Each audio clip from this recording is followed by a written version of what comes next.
अगर शैतान की तरफ से तुम्हारे दिल में किसी तरह का वसवसा पैदा हो तो अल्लाह से पनाह मांगो, बेशक वो सुनने वाला है, सब कुछ जानने वाला है। और उस वक्त को याद करो जब तुम्हारे परवरदिगार ने यहूद को आगाह कर दिया था कि वो उन पर क़यामत तक ऐसे शख्स को मुसल्लत रखेगा जो उनको बुरी बुरी तकलीफें देता रहे। बेशक तुम्हारा परवरदिगार जल्द अजाब करने वाला है और वो बख्शने वाला मेहरबान भी है। और वो वक्त याद करने के काबिल है जब तुम्हारे परवरदिगार ने फरिश्तों से फरमाया कि मैं जमीन में अपना नायब बनाने वाला हूँ। उन्होंने कहा, क्या तू इसमें ऐसे शख्स को नायब बनाना चाहता है जो खराबियां करे और कुछ तो खून करता फिरे, और हम तेरी तारीफ के साथ तस्बीह और तकदीस करते रहते हैं। खुदा ने फरमाया, मैं वो बातें जानता हूँ जो तुम नहीं जानते। और उसने आदम को सब चीजों के नाम सिखाए, फिर उनको फरिश्तों के सामने किया और फरमाया कि अगर सच्चे हो तो मुझे इनके नाम बताओ। उन्होंने कहा, तू पाक है, जितना इल्म तूने हमें बख्शा है उसके सिवा हमें कुछ मालूम नहीं, बेशक तू दाना और हिकमत वाला है।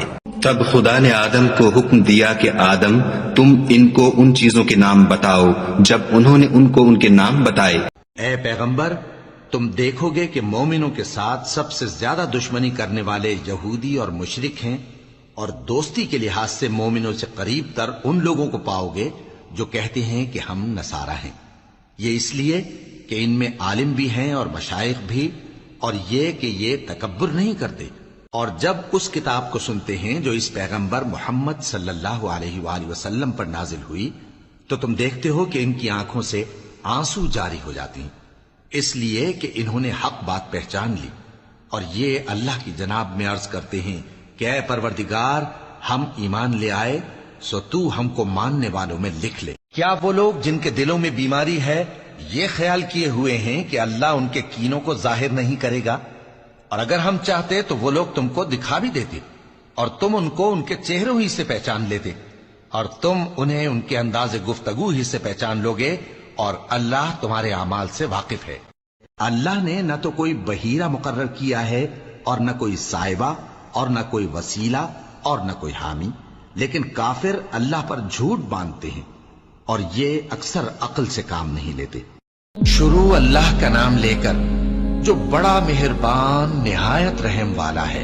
फजर की कसम और 10 रातों की और जुफ्त और ताक की, और रात की जब रुखसत होने लगे, और बेशक ये चीजें अक्लमंदों के नजदीक कसम खाने के लायक हैं, इस बात पर कि काफिरों को जरूर अजाब होगा।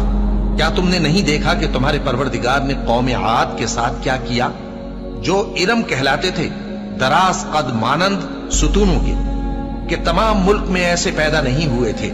और समूद के साथ क्या किया, जो वादी कुरा में चटाने तराशते थे। और फिरौन के साथ क्या किया, जो खेमे और मेखे रखता था। ये लोग मुल्कों में सरकश हो रहे थे, बस उनमें बहुत सी खराबियां करते थे, तो तुम्हारे परवरदिगार ने उन पर अजाब का कोड़ा बरसा दिया। बेशक तुम्हारा परवरदिगार ताक में है। और अल्लाह को छोड़कर ऐसी चीज को न पुकारना जो न तुम्हारा कुछ भला कर सके और न कुछ बिगाड़ सके। अब अगर ऐसा करोगे तो जालिमों में हो जाओगे। और अगर अल्लाह तुमको कोई तकलीफ पहुंचाए तो उसके सिवा उसका कोई दूर करने वाला नहीं। और अगर तुमसे भलाई करनी चाहे तो उसके फजल को कोई रोकने वाला नहीं। वो अपने बंदों में से जिसे चाहता है फायदा पहुंचाता है, और वो बख्शने वाला है, मेहरबान। और तुम्हारे परवरदिगार की बातें सच्चाई और इंसाफ में पूरी हैं। उसकी बातों को कोई बदलने वाला नहीं, और वो सुनता है, जानता है। और अक्सर लोग जो जमीन पर आबाद हैं गुमराह हैं। अगर तुम उनका कहा मान लोगे तो वो तुम्हें अल्लाह का रास्ता भुला देंगे। ये महज गुमान के पीछे चलते और निरे अटकल के तीर चलाते हैं। तुम्हारा परवरदिगार उन लोगों को खूब जानता है जो उसके रास्ते से भटके हुए हैं, और उनसे भी खूब वाकिफ है जो रास्ते पर चल रहे हैं। और जब हिसाब किताब का काम फैसल हो चुकेगा तो शैतान कहेगा, जो वादा अल्लाह ने तुमसे किया था वो तो सच्चा था, और जो वादा मैंने तुमसे किया था वो झूठा था, और मेरा तुम पर किसी तरह का जोर नहीं था। हाँ, मैंने तुमको गुमराही और बातिल की तरफ बुलाया तो तुमने जल्दी से और बेदलील मेरा कहना मान लिया। तो आज मुझे मलामत न करो, اپنے آپ ہی کو ملامت کرو. نہ میں تمہاری فریاد رسی کر سکتا ہوں اور نہ تم میری فریاد رسی کر سکتے ہو. میں اس بات سے انکار کرتا ہوں کہ تم پہلے مجھے شریک بناتے تھے. بے شک جو ظالم ہیں ان کے لیے درد دینے والا عذاب ہے. اے پیغمبر، میرے مومن بندوں سے کہہ دو کہ نماز پڑھا کریں اور اس دن کے آنے سے پیشتر جس میں نہ اعمال کا سودا ہوگا اور نہ دوستی کام آئے گی، ہمارے دیے ہوئے مال میں سے پوشیدہ اور علانیہ خرچ کرتے رہے. اللہ ہی تو ہے جس نے آسمانوں اور زمین کو پیدا کیا اور آسمان سے مے برسایا، پھر اس سے تمہارے کھانے کے لیے پھل پیدا کیے اور کشتیوں اور جہازوں کو تمہارے زیر فرمان کیا تاکہ وہ سمندر میں اس کے حکم سے چلیں، اور نہروں کو بھی تمہارے زیر فرمان کیا، اور سورج اور چاند کو تمہارے لیے کام میں لگا دیا کہ دونوں دن رات ایک ڈگر پر چل رہے ہیں، اور رات اور دن کو بھی تمہاری خاطر کام میں لگا دیا، اور جو کچھ تم نے مانگا سب میں سے تم کو عنایت کیا. اور اگر اللہ کے احسان گننے لگو تو شمار نہ کر سکو، مگر لوگ نعمتوں کا شکر نہیں کرتے. کچھ شک نہیں کہ انسان بڑا بے انصاف ہے، ناشکرا ہے. اور مومنو، یہ نہ سمجھنا کہ یہ ظالم جو کام کر رہے ہیں اللہ ان سے بے خبر ہے. وہ ان کو اس دن تک مہلت دے رہا ہے جبکہ دہشت کے سبب آنکھیں پھٹی کی پھٹی رہ جائیں گی اور لوگ سر اٹھائے ہوئے میدان قیامت کی طرف دوڑ رہے ہوں گے. ان کی نگاہیں خود اپنی طرف لوٹ نہ سکیں گی اور ان کے دل مارے خوف کے ہوا ہو رہے ہوں گے. اور اس وقت کو یاد کرو جب تمہارے پروردگار نے یہود کو آگاہ کر دیا تھا کہ وہ ان پر قیامت تک ایسے شخص کو مسلط رکھے گا جو ان کو بری بری تکلیفیں دیتا رہے.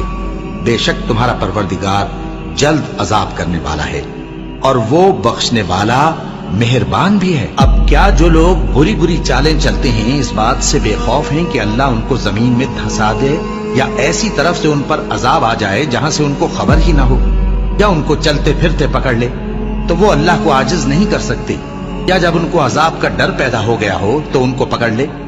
بے شک تمہارا پروردگار بہت شفقت کرنے والا ہے، مہربان ہے. کیا وہ لوگ جو برے کام کرتے ہیں یہ سمجھے ہوئے ہیں کہ یہ ہمارے قابو سے نکل جائیں گے؟ جو فیصلہ یہ کرتے ہیں برا ہے.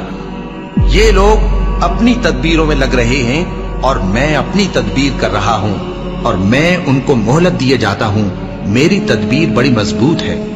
اور ان کے دلوں سے غصہ دور کرے گا اور اللہ جس پر چاہے گا توجہ فرمائے گا، اور اللہ سب کچھ جانتا ہے، حکمت والا ہے. کیا تم لوگ یہ خیال کرتے ہو کہ بے آزمائش چھوڑ دیے جاؤ گے؟ اور ابھی تو اللہ نے تم میں سے ایسے لوگوں کو پرکھا ہی نہیں جنہوں نے جہاد کیا اور اللہ اور اس کے رسول اور مومنوں کے سوا کسی کو دلی دوست نہیں بنایا. اور اللہ تمہارے سب کاموں سے واقف ہے. مشرکوں کا کام نہیں کہ اللہ کی مسجدوں کو آباد کریں جبکہ وہ اپنے آپ پر کفر کی گواہی دے رہی ہوں. ان لوگوں کے سب اعمال بیکار ہیں اور وہ ہمیشہ دوزخ میں رہیں گے. اللہ کی مسجدوں کو تو وہ لوگ آباد کرتے ہیں جو اللہ پر اور روز قیامت پر ایمان لاتے اور نماز پڑھتے اور زکات دیتے ہیں اور اللہ کے سوا کسی سے نہیں ڈرتے. یہی لوگ امید ہے کہ ہدایت یافتہ لوگوں میں سے ہوں.